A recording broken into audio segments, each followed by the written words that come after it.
Solving polynomial equations. We're going to use factoring and other methods to solve polynomial equations. We want to find the real and imaginary solutions, also known as roots, zeros, x-intercepts.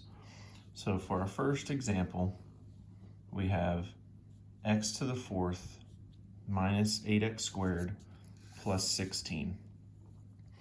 And since this is to the fourth power, and we skip the third, go to the second, and go to the last, we're going to have to use factoring for this, just like you did on the last assignment. We know that it's x to the fourth, so if we did FOIL method, the only thing we could do would be x squared and x squared. Now what you have to do is ask yourself, just like when you did the t-chart, first term times last term, so you get 16x to the fourth. That would add up to give you 8x squared. So we want to know what times what gives us 16. Well, you got 1 and 16, and you've got 2 and 8, and 4 and 4. So we wanted to multiply to give us a positive 16, but add to give us negative 8. So that's going to have to be a negative 4 and a negative 4. That's going to have to be our pair.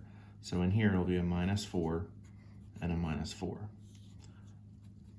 Okay, so there's our factors. Now, you have to make sure that you factor all the way. Well, if I look at this, I see that it has an even exponent, a subtraction sign, and a perfect square. And so if I break that up, I can split that and split that, so I can use what's known as difference of squares, x minus 2 and x plus 2. And I can do the same thing for this one, x minus 2 and x plus 2. Don't forget to put equals 0 because we are solving this, and that is known as difference of squares. Now, on the last assignment, you would have been finished because the last one said find the factors, but this assignment says find the zeros. Also, you see that it is equal to 0.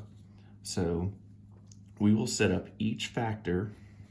X minus 2 is equal to 0, x plus 2 is equal to 0, x minus 2 is equal to 0, and x plus 2 is equal to 0. And we will find the solutions. We would add 2 to both sides. So you get x is equal to 2. Subtract 2 from both sides. So you get x equals equal to negative 2. Add 2 to both sides. So you get x is equal to 2. And subtract 2. So x is equal to negative 2. So what we found is our solutions are x equals 2, negative 2, 2, and negative 2. Now here's the cool thing in algebra is that my polynomial in the beginning was to the fourth power. Well, it told me from the beginning that I would have 4 roots or 4 solutions. So whatever the highest exponent of my polynomial is, that's how many solutions I will have. Okay? All right, let's look at our next example.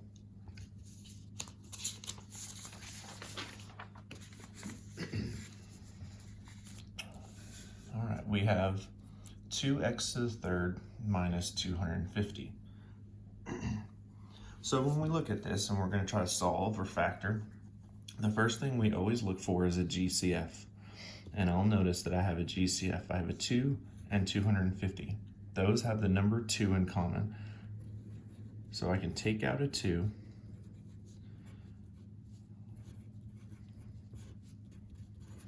And when I take the 2 out of 2, I get just a 1x to the third, and 250 divided by 2, I get 125.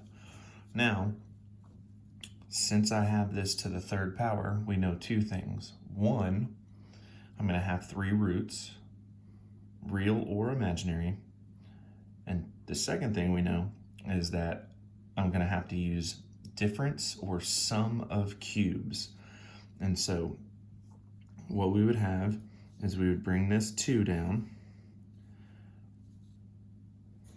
and this is going to have an a value of x because it's x cubed, and this will have a b value of 5 because 5 times 5 times 5 is 125. So I can use difference of cubes, and difference of cubes says you put the a value here minus the b value. So our a value is x and our b value.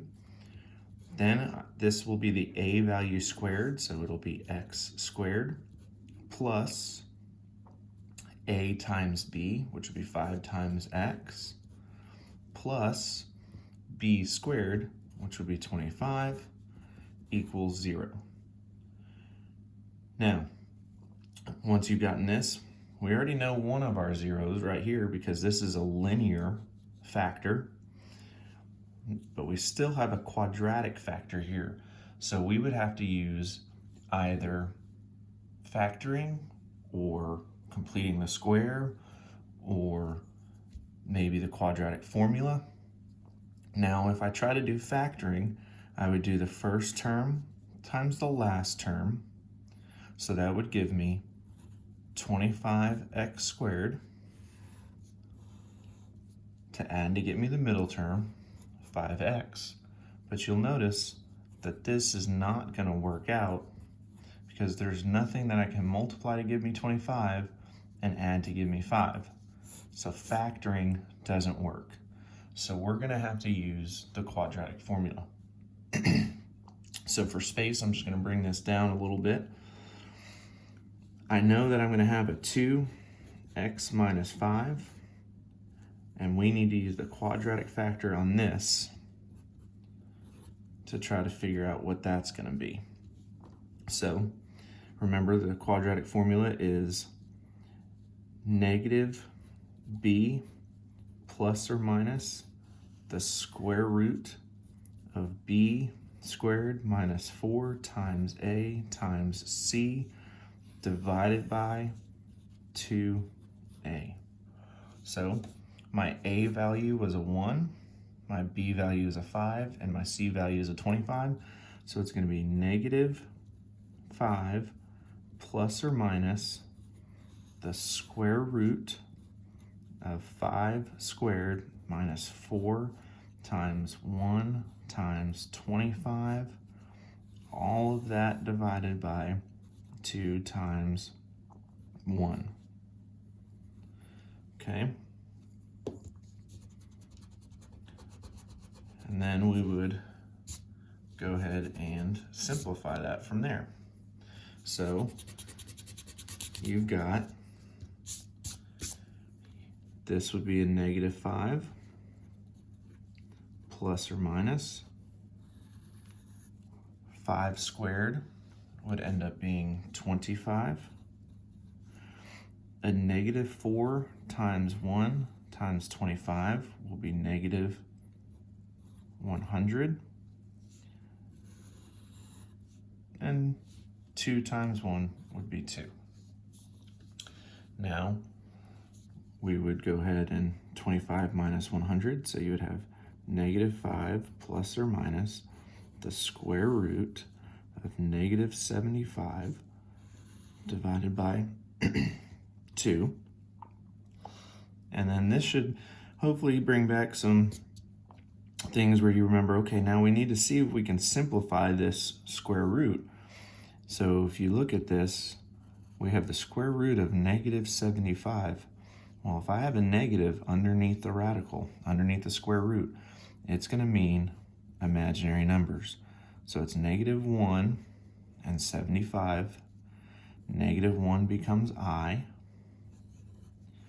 And then 75, we can break that down by 3 and 25 and 5 and 5. And remember, anything that's a pair goes out front and the I with a leftover 3 on the inside. So we end up getting negative 5 plus or minus 5i goes on the outside and then the 3 goes on the inside, over 2. And then the last thing you got to do is you got to look to see, can you simplify? Well, 5 does not get simplified by 2. Okay, and then if you remember from the very beginning, if we look back up here, and it started to bring this down, you have an x minus 5, and again, remember these are all equal to 0, so that would be x minus 5 is equal to 0. So add 5, add 5. So we end up getting x is equal to 5. And when you do the quadratic formula, you were solving for the zeros. So this is your other 0. So x equals 5 is a 0, and negative 5 plus or minus 5i square root of 3 divided by 2. Those are your other 2 zeros. And the reason it's 2 zeros is because you have a negative 5 plus 5i square root of 3 over 2 and negative 5 minus 5i. So we have 1, 2, 3 zeros, and our original problem started out as a cubic, so we should have 3 zeros, and we do 1, 2, 3 zeros. So there's your final answer for that. That's your zeros for that one. All right, and then the last one, here we want to know what are the linear and quadratic factors of each polynomial. So notice that it says we are trying to find the factors, and also notice that it's not equal to 0. So this just goes back to your other assignment where you're factoring, only now we want to label them. And so if you look at this, we can say, okay, well, we have a cubic polynomial, okay?